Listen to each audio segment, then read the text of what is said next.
thinking maybe we could just like very, very, very briefly recount what happened, like skip a lot of the details, but then just talk about like the things that we thought were the coolest or the best, the things we liked the most. Yeah. Since it's horror, we can have like what was the scariest moment we read this week, and maybe like what was the grossest or the craziest, because it's Stephen King. Sometimes it's like it gets like like crazy. Mm-hmm. I don't know if there's maybe any other categories that we could maybe talk. I don't know. That was sort of a thought I had. What do you think? Yeah, I like that idea a lot. And then like maybe the most interesting thing, or yeah, just yeah.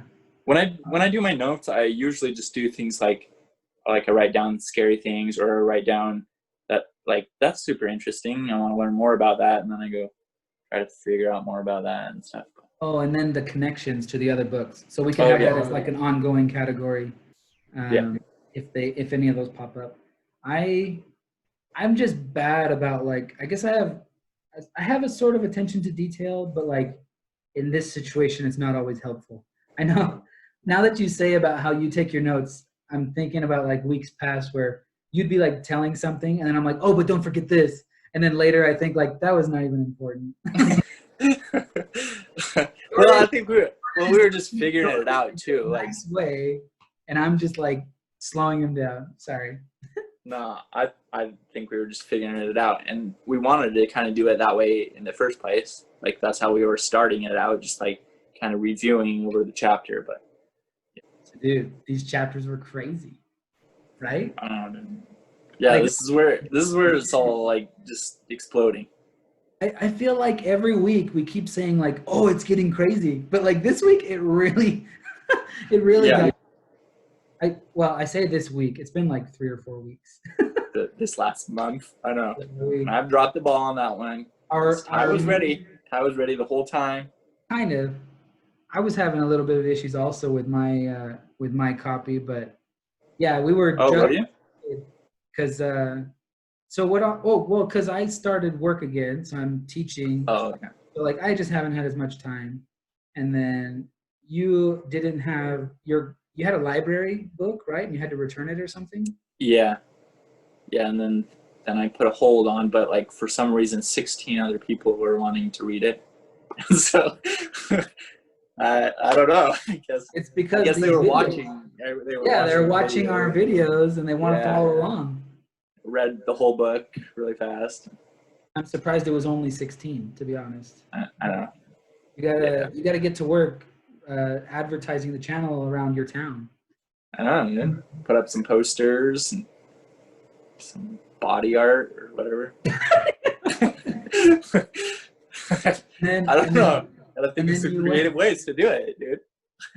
And then you went on a trip to Lake Powell, right?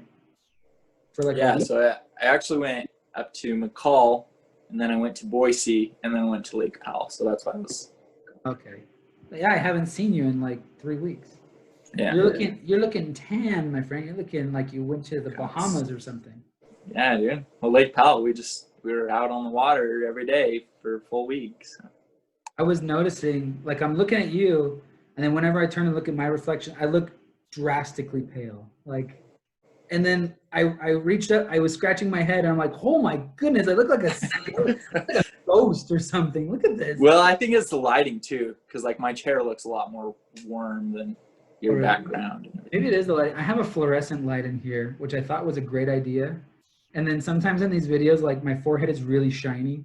I'm like, maybe I shouldn't have such a bright fluorescent light in here. Yeah, it's probably cool. Look, this is my light setup. Oh, look at you. Oh, you're fancy. I just have, I have like a shop light. And then this is the lamp that came. This is the thing I made in my geometry class last year. Oh, and nice, good. I'm working from home. I was like, I didn't want to get rid of it, but I didn't want my kids to smash it, so I just hung it from the light. It's sweet.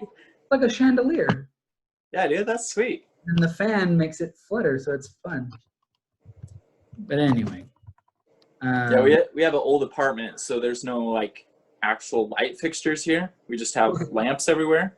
Okay. And so I just rearranged the room and put the lamps in front of me, so there's just a bunch of lamps. It's good. It looks good. Thanks. I've never been to Lake Powell. I've heard a lot about it. People in Utah are crazy about Lake Powell, right? Dude, it's by far my most favorite vacation I've ever been on. Really? Yeah. Just because it's just super chill. So my in-laws have a timeshare on a houseboat there.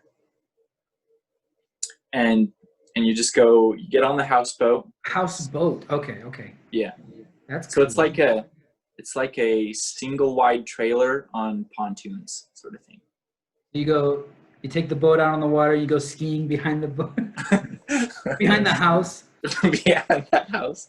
No, yeah. So we go park it, and Lake Powell. Have you been to Lake Powell before? Frozen. I just said, Jordan doesn't listen to me, you guys. No, I've never been. I've never been to Lake Powell. Oh, okay, so it's not like a normal lake. It's more of like a bunch of connected rivers that are a little bit wider. Yeah, so it's got all these valleys and like places that you can drive into. So it's super secluded. You don't see a ton of people out there. So it's hundreds of miles long, so you can go wherever you want and be totally by yourself. Have you seen this show? It's on Netflix, I think. Ozark. Have you seen Ozark? Yeah. Is it kind of like that? Yeah, kind of like that, except just more of desert and red rock. Okay. Yeah. Maybe someday I'll check it out. Maybe, I don't know. I've always heard a lot of people like I said, people in Utah are like, they're crazy about Lake Powell. They just think it's so much fun, and like, if you haven't been to Lake Powell, you're a loser. That's the vibe I got. Okay. Yeah. No, it is. It's just so much fun. You had your kids there and stuff too, and everything, right? So that's cool. It's a nice family vacation. Yeah, so it was nice, and there's certain places where you can't get reception, so you just like you unplug from everything, and you're just with family the whole time. That's nice.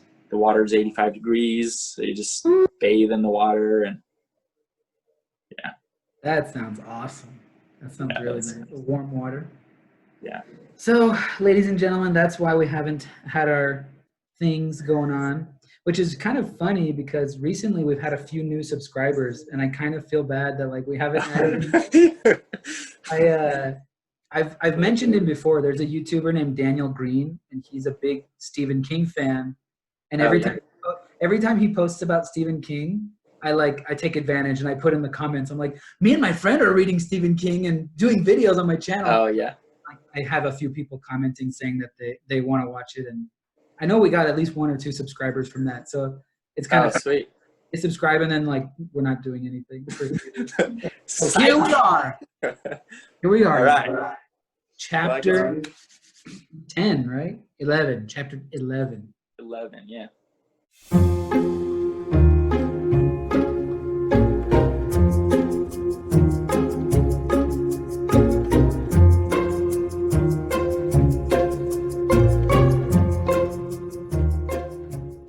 So Jordan, you have 1 minute on the clock. Tell me what happened in chapter 11.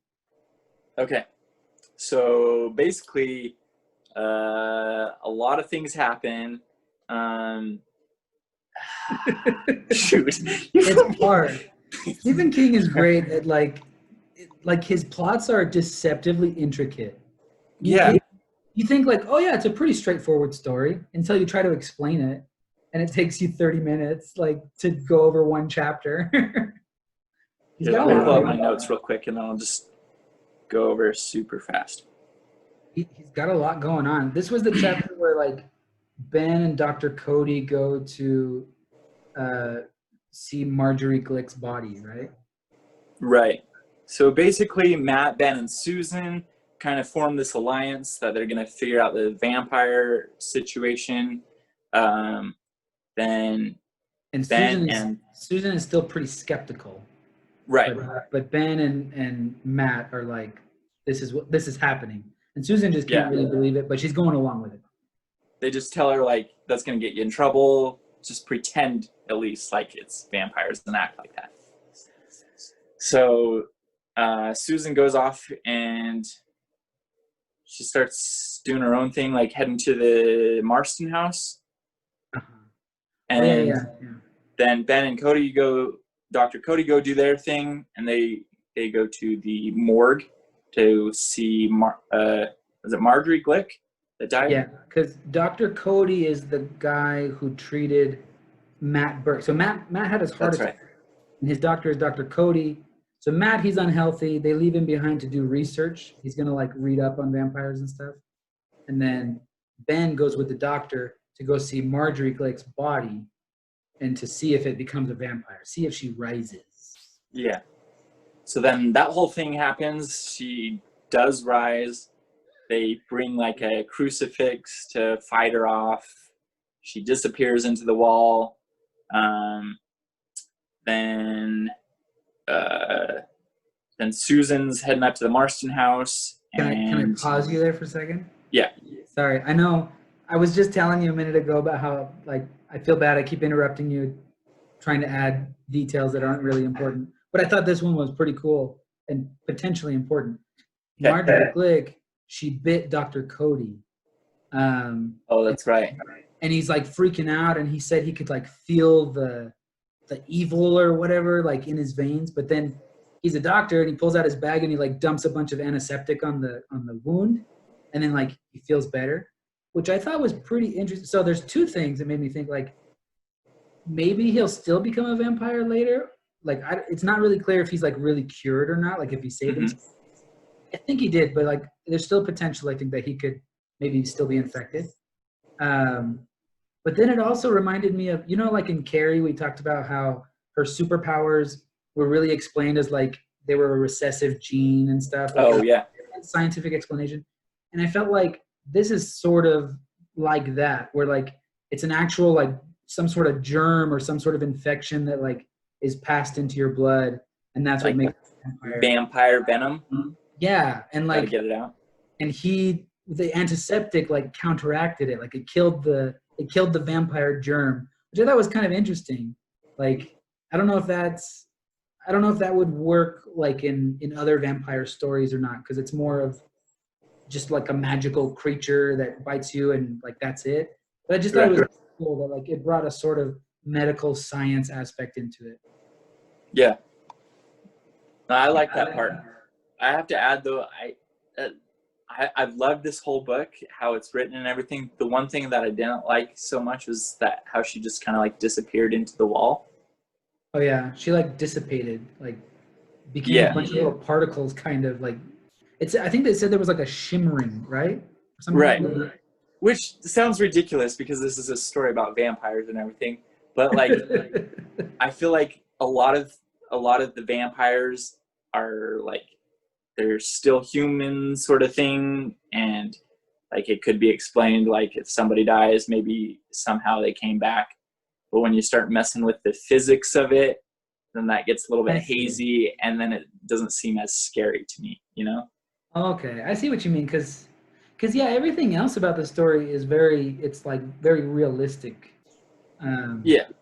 Like the one when they're sick, when they've been bitten but they haven't quite turned, like the sun burns their skin, they don't like it, but it's not like a weird magical thing. It's like they feel sick.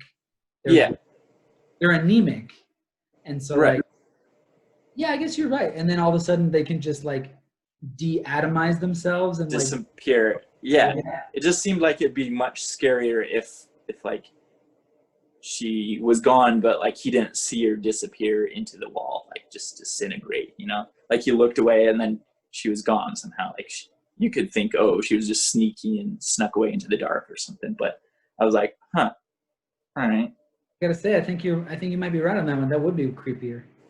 Yeah. Or if the vampires just had super strength and she like broke through the wall and ran off into the night or something. Yeah, I don't know why that makes sense. Like why that seems like it's more realistic, because it's once again we're talking about vampires and that's just not a thing. But it just seemed less scary to me when that happened. I could dig that. So yeah. So they have that whole occurrence. Meanwhile, Susan is heading up to the Marston house to go take out the king vampire, or what she thinks is the king vampire. They know that Straker's not a vampire because they've seen him out in the daylight and everything. she's grabbed like a fence post stake because Oh yeah, heard that in the movies you stab him in the heart with a stake. It's just this little flimsy thing.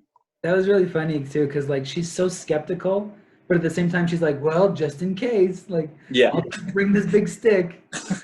I know, one of my favorite lines in there was like, she's like, what am I gonna say if somebody drives up? She's like, oh yeah, I'm just heading up to the Marston house to kill a vampire, and you gotta do it quick because I have to be home for supper in time at 6 o'clock, sort of thing.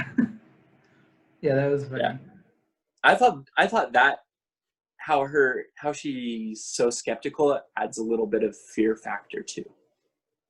Yeah. Like in a lot of scary movies, I feel like the best kind of movies. I don't know if you've ever seen like Get Out or. I've heard so much about that. I really want to watch it actually. Yeah. I've told you before that I don't really go in for scary movies really, but like I've heard that one's really good. I want to see it.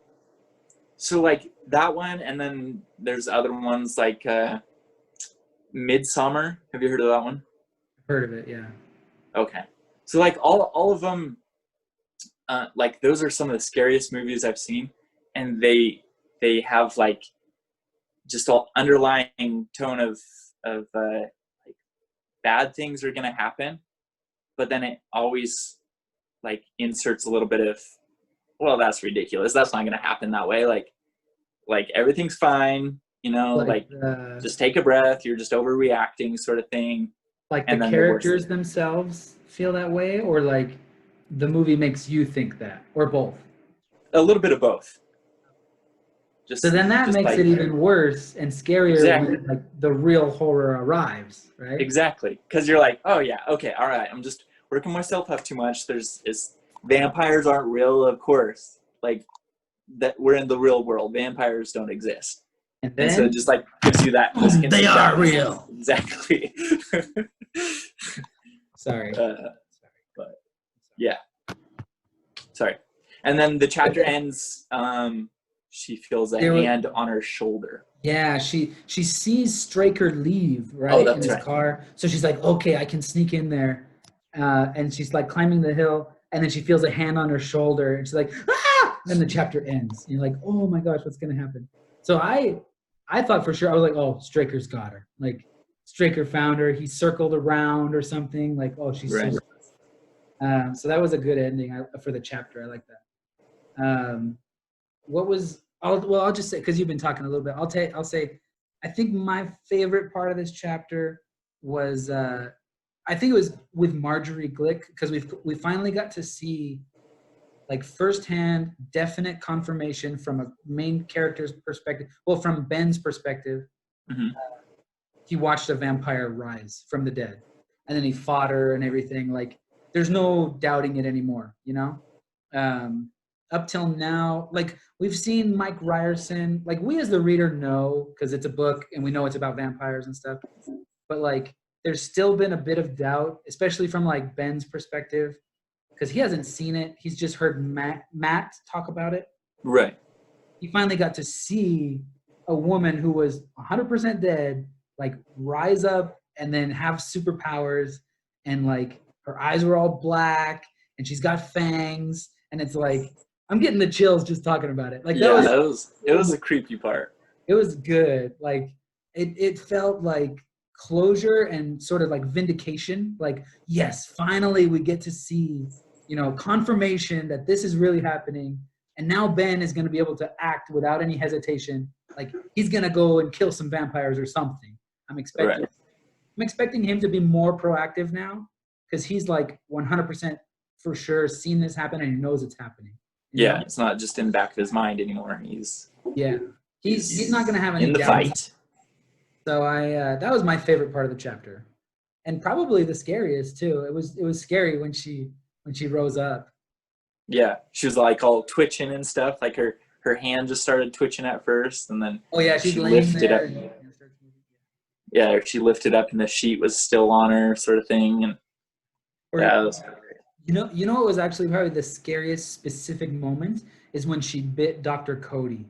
Because then I was like, oh, crap. Now Ben's going to be like, he's in the room with two vampires now. Oh, yeah. But I guess, I mean, it takes a while to transition. So I guess Cody wouldn't really count as a vampire yet. But it was just like, I don't know. I'm used to reading stories that typically end like happily, you know? So Oh yeah. you know that you like the moment where, like, you know, any movie, they always trick you into thinking, you know, it's, you know, the main character is about to die, but then they always find a way through it, you know? Right.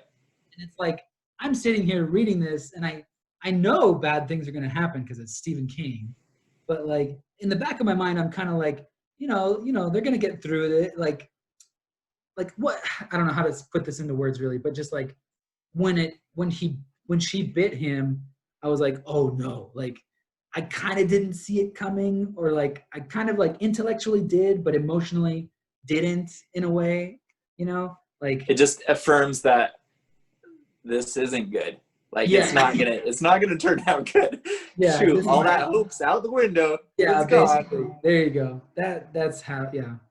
So that moment was like, it was like an oh no moment for me. It was like, Yeah. more people are gonna get bitten before this story is over, you know?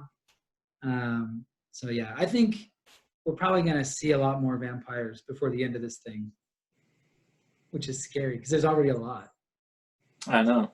Well, at the beginning of the book, like we were reading, there's only the two guys. In the prologue? Yeah. Yeah, the tall guy and the kid. Yeah. So. And I think it's gonna be like you predicted. I think it's gonna be Ben and what's the kid's name? Danny Glick? It's Danny, right? No, not Danny. Yeah, it's Danny. No, Danny's the vampire. Oh no. Mark. You're right. Mark Petrie. Mark Petrie. What an interesting last name, Petrie. A Petri dish. Yeah. Was that your favorite part of the chapter? Did you have a different favorite part? I felt like it was not that it was written most suspensefully, but just fear for Susan as she's going up to the Marston house. Because now we already know that there's a vampire. We know that this is real, but she doesn't. She's still unsuspecting. Yeah. She has no idea what she's about to get into, and she's in a whole world of hurt. So like any twig that snaps around her or anything, she might think, oh yeah, it's just the wind or something. I'm just feeling scared. But like we know that there's true evil out there now, and that it's not going to turn out good.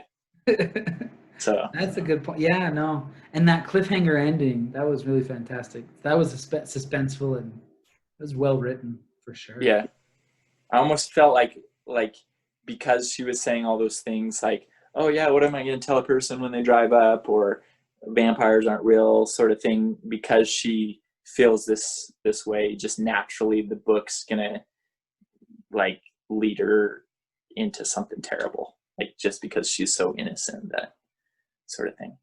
You have a different view than me. So I'm used to, I mean, I've read plenty of books that have not so happy endings, but like typically the good guy wins kind of thing. Mm-hmm. And like in this book, there are a lot of characters and a lot of viewpoint characters, but like Ben is mainly the main character, and like Susan is pretty much a main character because they're like a thing. So you don't think Susan is gonna have a happy ending? I just think it's like the typical, you know, blonde girl that doesn't know a lot. Not that she's like that, but just the unsuspecting victim that falls into the trap. The least likely is affected the most, sort of thing. Okay, yeah, and that's a good way to like spring the shock and surprise and fear onto the reader, right? Right. Plus, we've already read the next chapter. Yeah, so we already know what happens, but still, I had that feeling reading this chapter. Did you? Because I really didn't. When you were reading chapter 11, you felt that already? Yeah. So. Yeah, I didn't. So I don't know. I guess it's funny having these so short. Is that kind of all we're going to say about chapter 11? Is there anything else you want to add? I don't know. No, I think that was. Let me check. I'm going to look through my notes real quick. Yeah. right. Oh, Ben and Dr. Cody are like telling the cops that someone broke in and beat them up, and the cop doesn't believe him. Oh yeah. Ben or Dr. Cody punches Ben in the face, make it seem more realistic. yeah. I like that part. That was funny. Knocks him out. What the heck? He didn't tell Ben beforehand. He's like, "I've got an idea." What? He's like, "Boom!" And just punches him in the face. Yeah. Oh, and that actually, I'm glad you brought that up, because when he did that, I thought, "Oh crap, Dr. Cody is turning into a vampire." And I thought really? that was because it was after he was bitten. He doused himself in the antiseptic, and like he was like, "Oh, I feel better now." And then they're sitting there talking, and then Dr. Cody just attacks Ben, and I'm like, how's Ben gonna get out of this? And then it turns out he's not a vampire. He was just making up an alibi, an excuse for the police. I thought that was it like had me for a second, you know? Yeah, that was super good, because you're already at this high suspense level, and then something crazy happens. Yeah. This is a great chapter. Good. I think in some ways it's sort of the turning point of the book. At least I expect it to be, because like we've seen that confirmation now that like this is for sure happening, and like characters know about it, not just right. Yeah. So that was chapter 11. All right. Shall we move on to chapter 12? Chapter 12. So we'll split this into 2 videos. So the next video will be starting in 3, 2. Do we want to say bye? Do we want to say goodbye? Goodbye. I was just gonna cut the video right there, and you ruined it. Oh. Your little sigh of, "Oh, I'm sorry." Wait, so if you're gonna do 2 videos, then it's just gonna cut off, and then we'll just have another one? Do we need to introduce it again? Just improv. Yeah, I think we'll introduce it again. Okay. Or are you just going to clip our last introduction into this one? We didn't really do an introduction. Wait a second. This is the same thing. This is exactly the same. Yeah, I'm saving, this is a low budget enterprise that we're doing here. So I got to just copy and paste when I can. Yeah. Just like those Disney, have you seen those Disney movies that like, when they compare them and there's like scenes that are identical but with different characters? Have you seen that? Like there's scenes in the Jungle Book when Mowgli is dancing with all the monkeys, and then if you watch Robin Hood with like the fox and stuff, the animals, when they're dancing, there's a scene where they're dancing and it's like the exact same movements, the same animations, but like in the Jungle Book it's an orangutan, and in Robin Hood it's a chicken. It's like the Maid Marian's lady. Oh yeah. Where she's going like this. She's like back and forth like this. And it's the exact same movements. And then that's interesting. There's a bunch of them. If you Google it, you'll see it. There's like a lot of them where they recycle the same animations, but they put just like a little bit, like a new outline basically. But it's the same. Really interesting. That's super interesting. I have no idea how animation works. To my mind, that makes no sense. Like, if you're gonna draw a new picture on top of it anyway, like wouldn't you just draw an all new picture? But apparently there's some reason that like part of it they can recycle it, and then they just add like a new layer on top or something. I don't know. I have no idea how animation works. Anyway. Well, on even further side note, I know that I know like when I like in Bambi when they're going through the forest and it's kind of like a 3D thing. Have you? It's been a long time since I've seen Bambi, but I just remember I'm talking about. They did it on glass, so they just moved one sheet of glass this way, one sheet of glass this way, and a third sheet of glass this way. So it just gives a 3D effect that you see. And they're like painted scenes on glass or something. On glass, yeah. Go look at that. Watch it again and see. Yeah, so maybe it's a similar sort of thing. On an even further side note. Oh shoot. This is on the bottom now. It's not even on the side anymore. Yeah, this is like, yeah. On the bottom note. Bottom note. No, I just thought of this. Did you know, so many Disney movies are based on books. The Fox and the Hound is based on a book. and it is like significantly more traumatic than the movie. It's like a crazy book. It was like written. I don't even know when. It was written like in the 50s or 60s or something. I watched too much YouTube. There's a YouTuber named John Solo, and he has these videos explaining the origins of like Disney movies. And he also does like mythology and fables and all these different things. Yeah. His Fox and the Hound video is really crazy. And he talks about like in the book, because everybody talks about how like the Fox and the Hound is like the saddest Disney movie. But like the book is so messed up and so really like so much worse and so much more sad, so much sadder. Yeah. At the end, depressing. The dog's owner, the hunter, he like blows the dog's brains out because I can't even remember why. He's like an invalid in an old folks home, and he can't. Jeez, dude. Like he knows he's gonna die, and he doesn't want his dog to be around without him or something, and he just like kills his dog, and then I think he kills himself or something like. It's super crazy. Anyway, so Stephen King. This has been chapter 11. We didn't really do an introduction to this video, but we're going through. Welcome. Goodbye. Okay. This is not a welcome. It's a farewell. Well, they didn't get one, so. Right. Yeah. We're going through Stephen King's work. I was thinking about this since we had this weird gap in the middle of this book. In the future, I think it's fine if we want to take a break or something between books. Maybe we could do that. Like if we're busy or if we just want a break or something, after we finish one book, we could rest for a little while or whatever, and then continue. We're gonna try. We've sort of been talking about. We're gonna try doing just like a chapter per video, but more than a chapter a week sometimes. Sometimes just one. So we'll like split these into different videos. So it'll be more than one video per week. Most weeks, I think. So more content. Lucky you, subscribers. You're getting more of us. In for a real treat. I think my wife was right. I do have a man crush on you. I love you, dude. That look on your face, that was hilarious. Real treat. All right, let's end this video and we'll start the next one. All right, next. Cut.